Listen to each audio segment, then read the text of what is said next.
All right, so we'll start with number one. First of all, the directions just say to graph the function. This is a square, right? So this means the parent function is a parabola, and this plus 3 means it shifted up 3 units. So I'd go up 3, and then I'd plot my parabola. If I was to identify domain and range on this one, domain, negative infinity to positive infinity, range 3 to positive infinity, it would be decreasing from negative infinity to 0 and increasing from 0 to positive infinity, and then this would be an even function. So you won't have to do that every time, but obviously it's good practice, and you want to make sure you could do it whenever you're asked. Questions on those? Thank you. Go ahead, Lucy. For the homework, we just have to do domain and rate. Like, we don't have to write the decreasing or increasing or any of that, right? Correct. Okay, thank you. You're welcome. All right, number 2, the parent function here is the square root. So this is that kind of like half parabola turned on its side. The minus 1 inside is right 1. The minus 4 is down 4. So I'd move to the right 1, down 4, plot my point, and then point my curve to the right. If I was, again, domain on here, now the x starts at positive 1. So this would be from positive 1 to infinity. The range is negative 4 to infinity. It is increasing the entire way, so it'd be increasing from 1 to positive infinity, and it's neither even nor odd.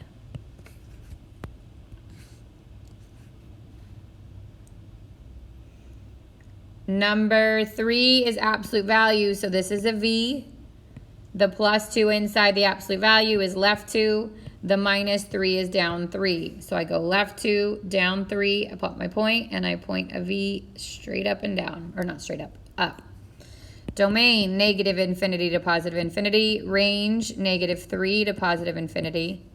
It's decreasing from negative infinity to negative 2, increasing from negative 2 to positive infinity. And this is neither even nor odd.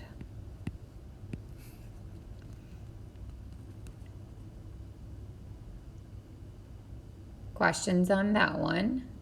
Miss Chris, I think. Yep, Valerie. So, if there's a number outside of the not equation, but the number outside, is that always going to be what the range starts with, and then it ends with the infinity? If it's adding or subtracting it, you mean at the end? Yeah. Yes, depending on which direction it points. So if it points up, it's that number to positive infinity. If it points down, it's negative infinity up to that number. Okay, but since all of these have been pointing up, that's why it took me not. Correct. So far, they've all been pointing up. Yeah. Okay, thank you. You're welcome. All right, 6 is the other one I said you can do. This is a square root. Again, that means your parent function points to the right. This time there's a negative underneath here, which means this is going to point left or over the y-axis, and the plus 3 is up 3. So I go up to 3, and I'd point it left. So domain this time is negative infinity up to 0 because it's pointing left. Range is 3 to positive infinity. It's decreasing from negative infinity to 0, and it's neither even nor odd.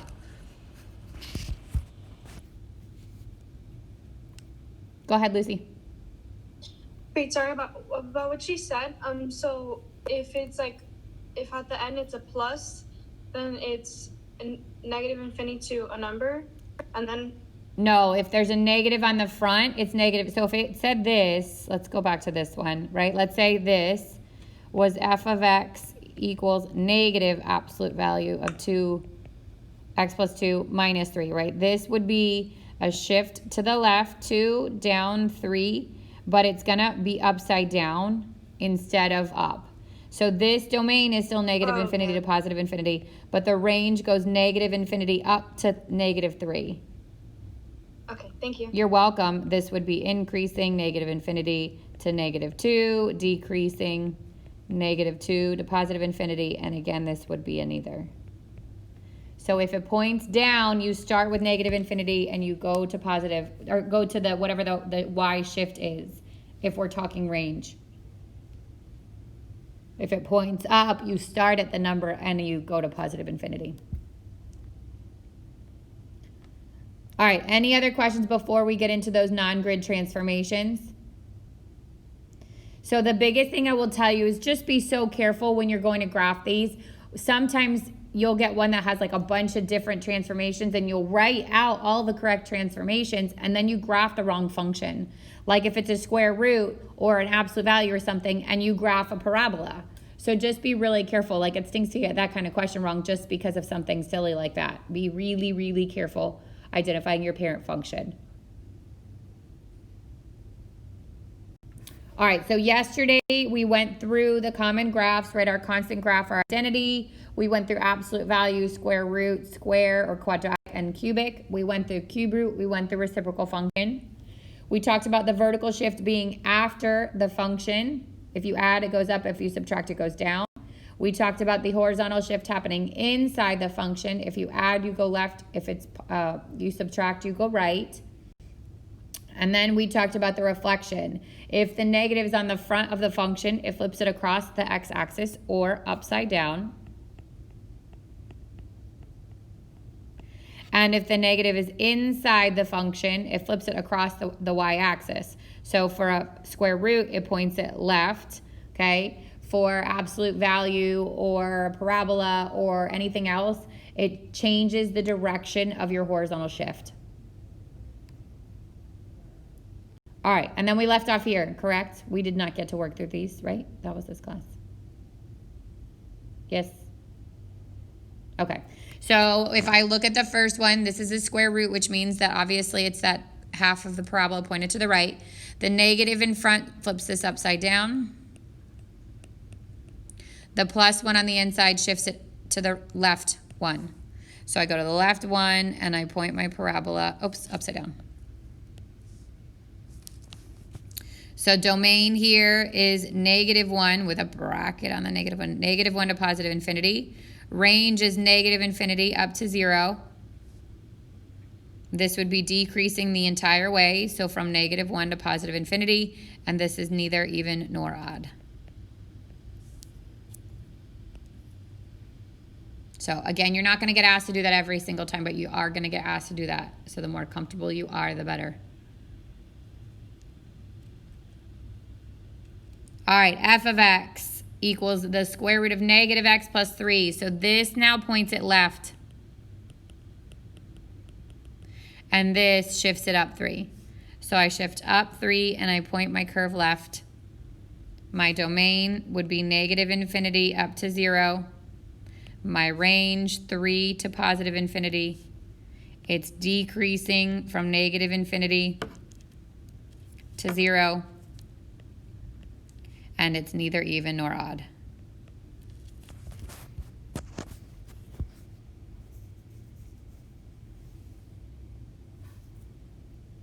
Last kind of transformation we're going to talk about is called non-grid transformation. And this is your stretch or your shrink.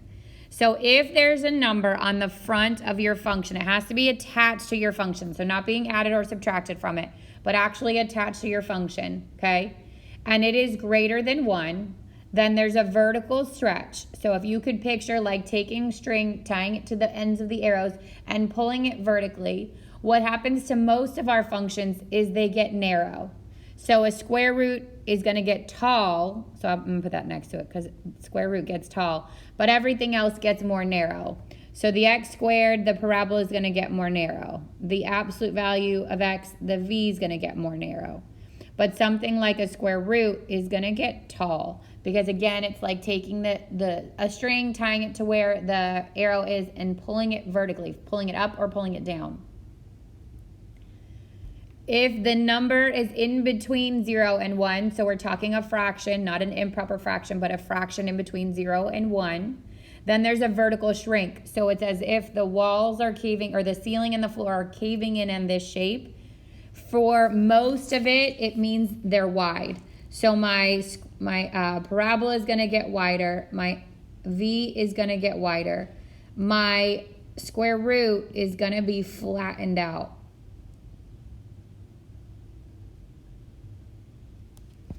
Because again, ceiling, floor, closing in, would either spread out the parabola, it would spread out the V, it would flatten a cubic function, it would flatten whatever else, and it would flatten out a square root.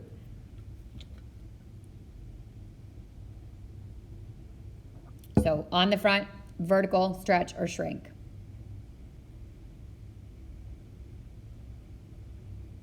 On the inside, so I don't even think I have it on here. If it's on the inside, so if I had f of x equals absolute value of 2x, if it's on the inside, this is a horizontal. And it's the opposite, shrink. If it was a half in here, it's a horizontal, stretch. So it's the opposite, okay? If it's inside, if it's bigger than 1, then it actually shrinks it, which kind of does the same thing. Because if I close in the walls on an absolute value, it's also going to make it narrow. But if I stretch it out, it's going to make it wide. So a horizontal shrink is almost the same as a vertical stretch. And a horizontal stretch is the same as a vertical shrink. So again, now you're thinking horizontal, the walls are caving in, okay? Whereas the vertical is the ceiling and the floor. All right, so example 4 says graph the function. So I'm going to look, first of all, identify your parent function. A as an absolute value, so this is a V, right? The 3 on the front is bigger than 1, which makes this narrower or a vertical stretch. I would plot my 0 and I would just make it more narrow than before, whatever my normal is, okay? It doesn't have to be perfect. If you want exact points, feel free to plug them in. You would have gotten 1, 3, negative 1, 3. You just want it to be more narrow than your normal. If it is narrow, I'm going to ask you to do 2 things because I don't know what your normal and your narrow look like. You're either going to write it on the actual equation like that, or for your test, you're going to write it next to your graph. So if it's supposed to be narrow or vertically stretched, you're going to write it on your graph because I need to know if you intended that to be more narrow or if that's your normal. So you can write either of those, okay? But you're going to write it. Miss Criticizer? Yep. Does it matter, like, the number in front? Like, so... It just means it's 3 times as narrow as it normally is, but these are approximations, so I don't need exact points. Okay, thank you. You're welcome. If you were to graph on the same graph 3 absolute value x and 10 absolute value x, 10 should be more narrow than 3, but you're only going to graph them one at a time when it comes to test time. All right, B, again, absolute value, so this is a V. This time it's 1/2, which is a vertical shrink, or this is going to be wide. I'm going to plot my 0, and I'm going to make it wider than normal. Oops. And again, I'm either going to make it wide or vertical shrink, okay? And I'm going to write it right on the graph so I know you intended that to be wider than normal.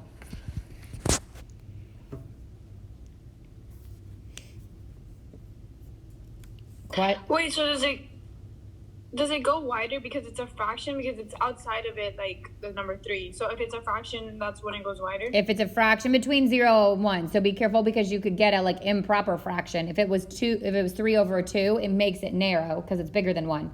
If it's a fraction in between 0 and 1, that's when it makes it wider. Okay, thank you. You're welcome. Questions on those? So domain for both negative infinity to positive infinity, range for both 0 to positive infinity, decreasing from negative infinity to 0, increasing from 0 to positive infinity, and these are both even because they're symmetric to the y-axis. All right, last thing's going to kind of put it all together. So identify a parent function, describe the sequence of transformations from f to g, sketch the graph of g by hand, and then you can skip D. Use the function notation to write G in terms of you can skip that. It's just a different way to write it. Although I wonder if it's on, I think it's on WebAssign. So let me look at that. So you try this one. All right, so my parent function would be f of x equals x squared, which is a parabola. The sequence of transformations, be careful this time, it's a little bit tricky because the plus 3 is actually on the front. This is still separated by a plus or minus, which means this is still a vertical shift. So because it's a positive 3, that's up 3. The 2 on the front means this is going to be narrow. The 4 inside, because it's minus 4, means I'm going to go to the right 4. So I'm going to go to the right 4. I'm going to go up 3 and plot my vertex. And then it's a narrow parabola. So I'm just going to make it more narrow than normal. I'm going to write the word narrow there, or vertically stretched. Same thing.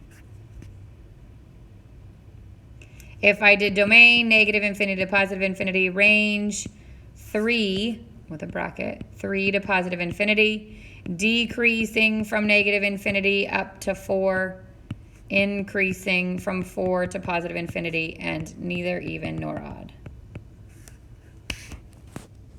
So this, I would say, is much more on level with what you'll see on your test. You're going to get several transformations in one equation. Just be prepared for it, okay? And this is the type of question where you will take a picture of just your graph and submit that answer.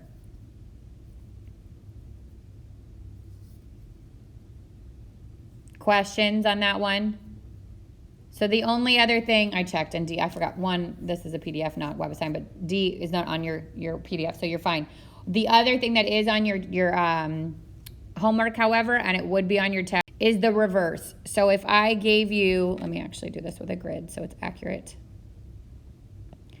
If I gave you hold on, talk and do stuff at the same time. If I gave you a graph and asked you to give me the equation. So if I went here,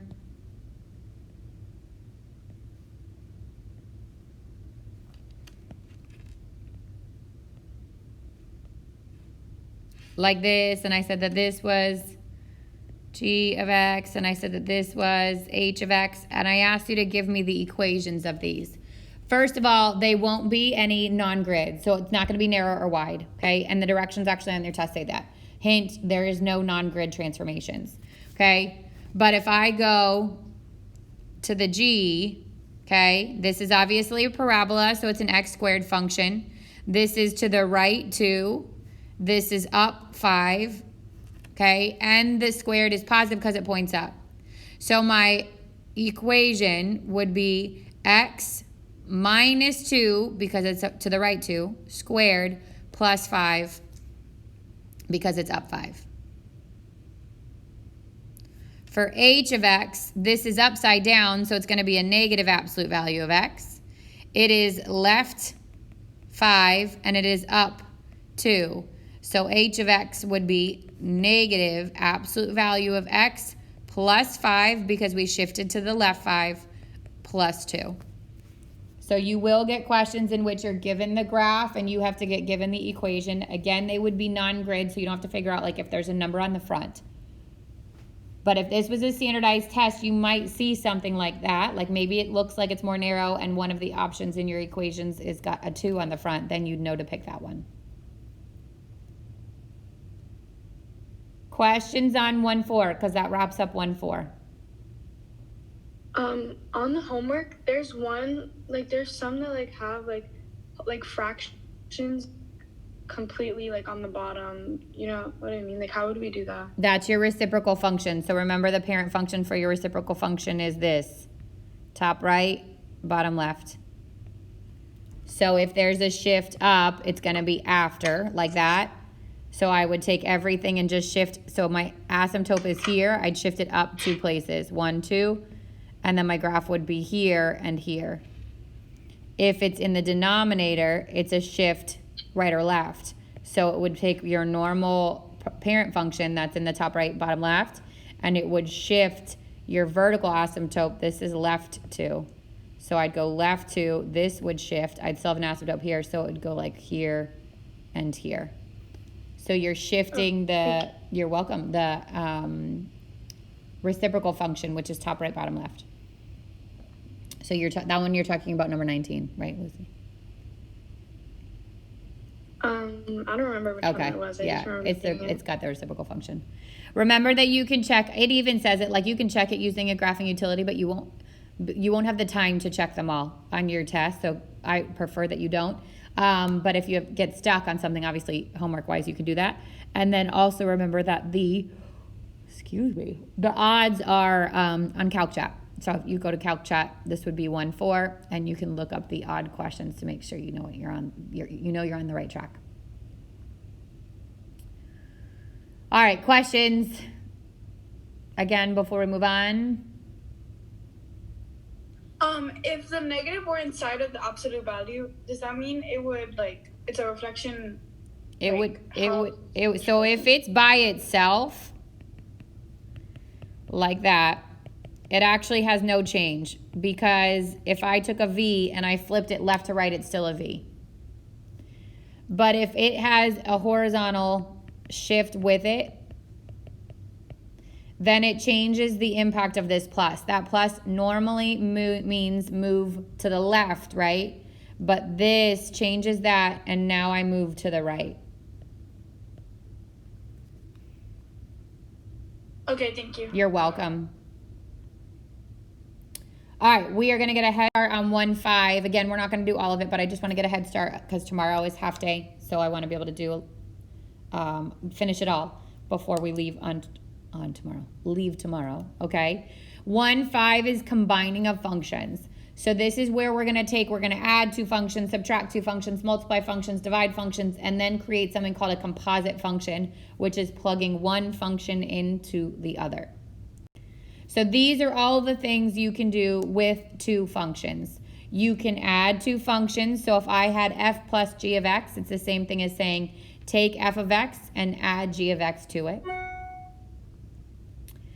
There's a difference, which means f minus g of x. I take f of x and I subtract g of x from it. There's a product, which we know means multiply the two functions. There's a quotient, which we should know means divide the two functions. For this one, you have to worry about your denominator because there could be a restriction, right? If that denominator has a variable in it, you have to worry about the restriction on the domain, because that couldn't be equal to 0.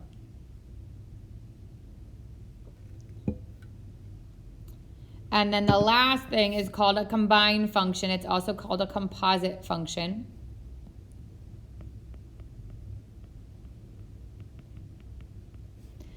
And it means take one and plug it into the other. So that open dot is not the same thing as multiplication. It's an open dot.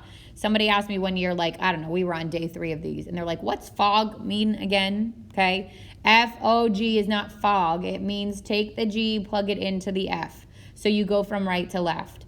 If it had said G of f of x, now I would take the f of x and plug it into the g of x. So we always go right to left or innermost parentheses out.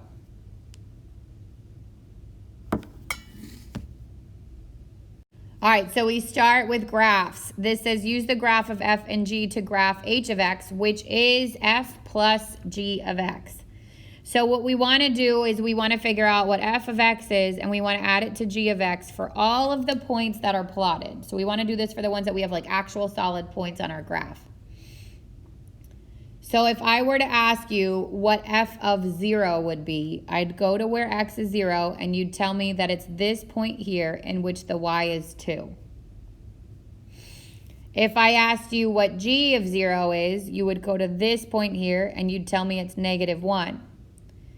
So if I ask you to add those two numbers together, 2 plus -1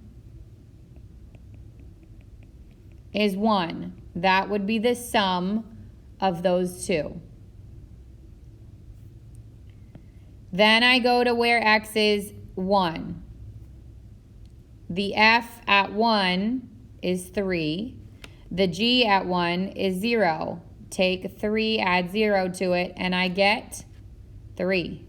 So that point's going to stay there. Actually, let me make these different colors. Why wouldn't you add it with 1? And So think about, I'm trying to figure out what the f of x and the g of x is, and we're going to do it for each point. So I want to find what f of 1 is, and I want to add it to g of 1. So f of 1 is that point, right? Where the x is 1 but the f, and that's 3. The g of 1 is here, which is 0. And then I would add them together to get 3.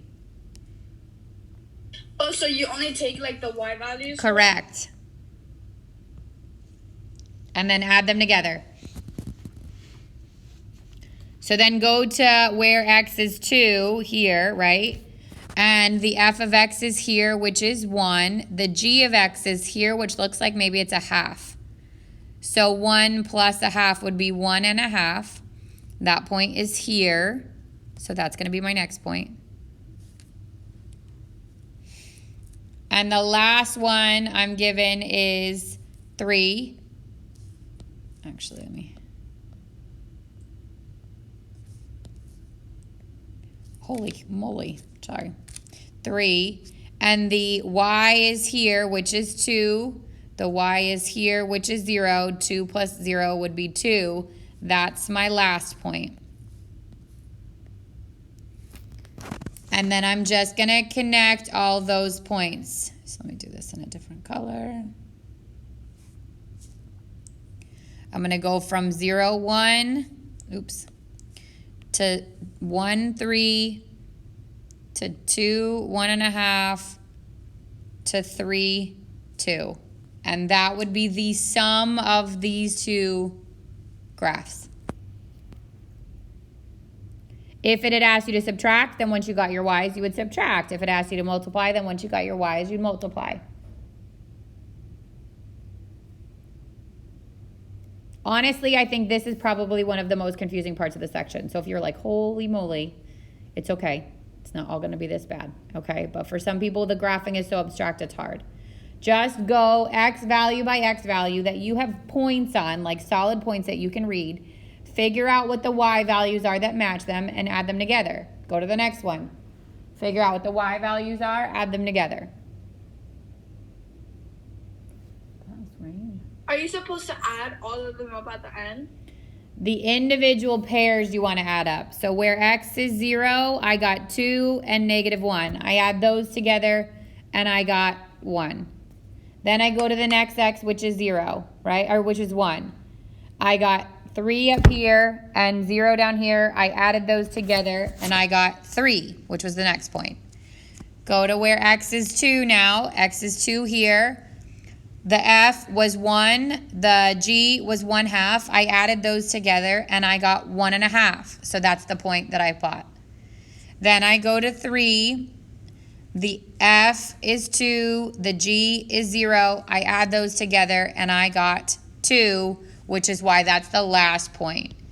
So my ending points were 1, 3, 1.5, and 2, and that's what I connected. Okay, thank you. You're welcome. All right, in my opinion, it's much easier with equations and numbers than graphs, okay? Because again, it's a little bit more concrete. So A, for each of these, we are gonna do f plus g, f minus g, f times g, and f over g. And we're gonna find their domain, so we'll go back to that at the end. So looking at the first, so let's call this 1 and 2 so we don't confuse ourselves entirely. We're going to look at 1. F of x is 2x plus 1. G of x is x squared. I want to add these two together. So f plus g would be 2x plus 1 plus x squared. If there was terms I could combine, I would combine like terms. There's not. So I can actually just put this in decreasing degree order. And that's f plus g of x.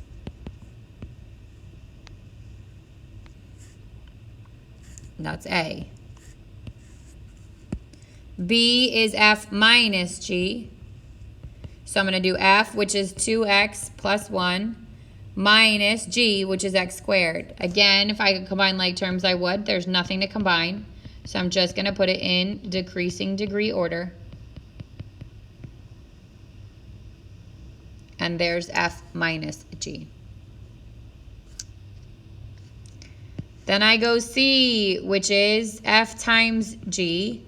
So f, which is 2x plus 1, times x squared. I'm going to distribute, and I get f g of x equals 2x times x squared, which is 2x to the third, and then 1 times x squared, which is positive x squared. If I could combine like terms, I would. If not, there's my answer. And the last one is f over g. So I put 2x plus 1 over x squared. If I could simplify, I would. I can't. So that's my ending answer.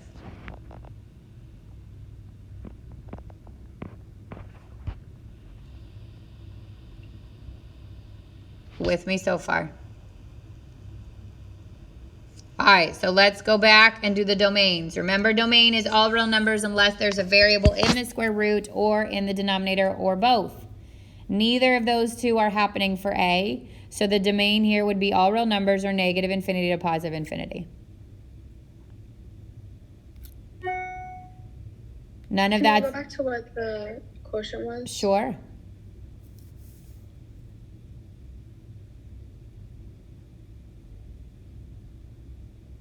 Thank you. You're welcome.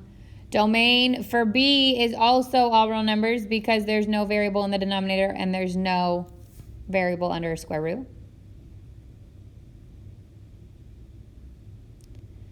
C, same. Nothing to restrict there, so it's also negative infinity to positive infinity.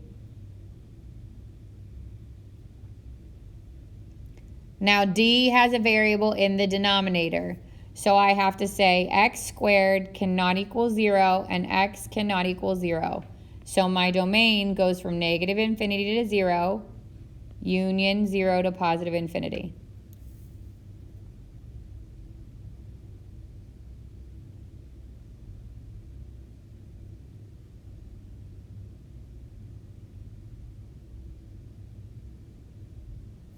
Now here's the catch with these, and this is what makes it difficult. Not only do you have to check the answer after you do what you're supposed to do, add them, subtract them, multiply, whatever. Not only do you have to check those, but also if there's a restriction on your initial functions like f of x or g of x, that restriction carries down with it, even if you eliminated it by adding it. So I would have also gone back to f of x and seen if there was a restriction there. There's not. G of x, there's not, which means I don't have to carry anything down. But if there was, I would have to carry it down. So we'll look at that with like the second one. So number 2, start with A, which is f plus g. So I get the square root of 4 minus x squared plus square root of 1 plus x. Nothing I can do there. Can't combine them. So they stay just like that. Go to B. Subtract f minus g would be square root of 4 minus x squared minus square root of 1 plus x. Again, can't combine them, so it's going to stay just like that. C is multiply f times g. So I get the square root of 4 minus x squared times the square root of 1 plus x. Now I can multiply two square roots as long as they're both square roots, not a cube root and a square root. So this actually becomes the square root of 4 minus x squared times 1 plus x. And then I have to FOIL that out. I'd get 4 plus 4x minus x squared minus x to the third. And I would just put it in decreasing degree order. Technically, both of those are right.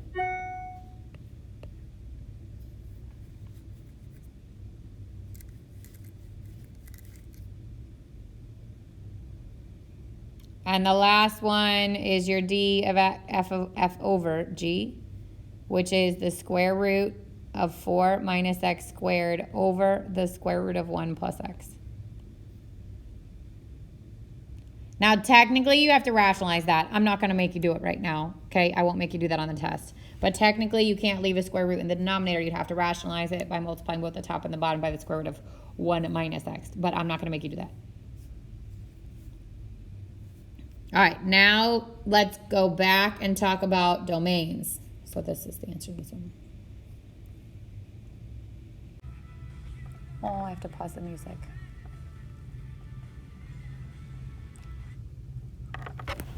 All right, so I'm looking for the domain of my initial functions first. So I'm going to bring this down. F of x equals the square root of 4 minus x squared. That has to be greater than or equal to 0. So 4 would have to be greater than or equal to x squared. This is where it gets even more fun. When you have an inequality and a quadratic, we solve it. I don't know if you remember, but you solve this as though it was an equals. But those are not my answers. Those are my test points. So I set up a number line, -2 and 2. And I have to figure out what range there works for my inequality. So I can either use the initial one here or I can use this one. But I have to plug points in. A point that is less than -2, like -3. A point that is in between -2 and 2, like 0. And a point that's bigger than 2, which is 3. Plug those in. So 4 is greater than or equal to -3 squared, and 4 is greater than or equal to 9. Not a true statement, so I rule out that part of the graph. Normally it's every other, so I think the 0 is going to work. 4 greater than or equal to 0 squared, 4 is greater than 0, so this part works. And because it's usually every other, it's not always every other, but it's usually every other, I think 3 greater than or equal to, or 4 greater than or equal to 3 squared is not going to work. And it doesn't. So the domain for this function, for f of x, is in between -2 and 2, including those two numbers. So the domain here is -2, 2. Which means every function that uses f of x has to have that restriction. But because they also have g of x, I'm going to find that one too. G of x equals the square root of 1 plus x. That has to be greater than or equal to 0, which means x has to be greater than or equal to -1. So this would be -1 to positive infinity. Again, if it just asks for g of x, that's my answer. But every single term down here, here, and here, and here use those functions, which means I have to have them overlap. So if I want to put it on a number line to get a visual, the first one is -2 to +2. The second one is -1 to positive infinity. And I have to have the overlap, which goes just from -1 to +2. So that's the domain here, -1, +2. And there's no new restriction. Here's the domain here because there's no new restriction, -1 to +2. Same here. -1 to +2. No new restriction. But what did we do to the last one? We put that square root in the denominator now, right? How does that change our domain?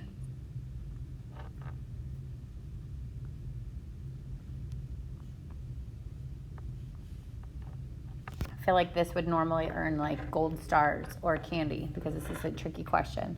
How does the fact that we put that in the denominator now change our restriction? Can't be equal to 0. It can't be equal to 0 anymore. So if we did that, I'd get x has to be greater than -1. It can't equal -1, which means that -1 now has a parentheses on it. The 2 is still fine, okay? But the -1 changes so that it has, good job, so that it has a parentheses on it.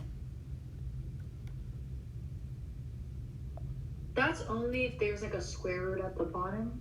That you have to worry about the last one, yes. Or no, any variable in the bottom, right? Any variable in the bottom would bring in an additional restriction. All right, so you want the good news or the bad news?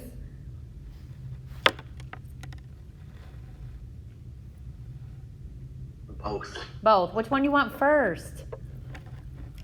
The bad news. The bad news. That's what I would have said. So the bad news is there is something like this on your homework, and it's on WebAssign, okay? The good news is I didn't do this to you for your test. I don't need you to spend 15 minutes creating the domain on your test, okay? But you do need to review those individual skills. You are going to see quadratics with inequalities again, so it's important to remember the test points. You are going to see domain carried down. It just won't be so bad, okay? So keep that in mind. You can, I want to be clear, 1-4 is due tomorrow, so you need to finish 1-4. But if you want to have a nice relaxing Labor Day weekend and get a head start tonight on 1-5, you can do 1, 2, and 3 where we're going to stop as of today. And then you can just finish the last couple of problems after we finish the notes for tomorrow. But if you're already swamped today, finish 1-4, and then you can work on 1-5 over the weekend, okay? The 1-5 homework's not due till Tuesday. Does that make sense? Yeah, okay. So 1-4 due tomorrow, that's your graphs. 1-5 due Tuesday. Tuesday, Wednesday we will review. Thursday is your test for B1 to 1-5. Questions for me before I send you on your way?